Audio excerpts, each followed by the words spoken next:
So we wanted to do something a little bit different on this Christmas tree episode that we're having and talk a little bit about We Do Group, which I think all three of us, believe it or not, actually find quite hard to do, and just talk a bit about why we're different and maybe some things we're doing that others aren't.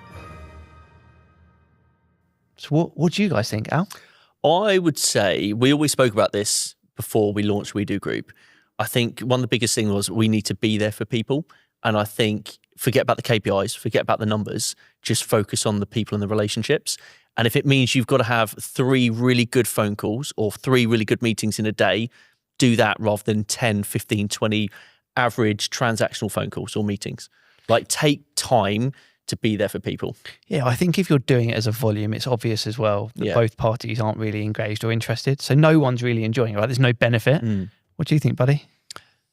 I think it's having a really creative environment that fosters ideas, because if you have that, ideas challenge how things are normally done. And I think we're really good at bouncing ideas and going, let's try this. And we're like, okay, next thing you know, we're doing it.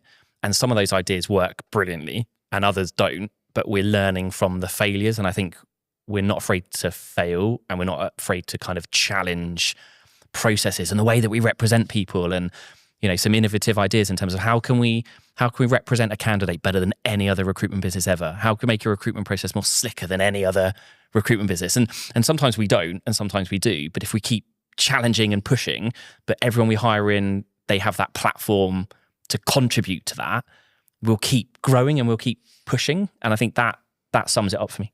Yeah, and just tweaking the ways in which we work. Yeah. And I think it's looking at different ways in giving people advice. If we're not working through a transaction with you, but we're still engaging with you day to day, how can we add a bit of value to your day in maybe a slightly more fun way, like sitting in a Christmas grotto that maybe other people aren't doing, right? Yeah.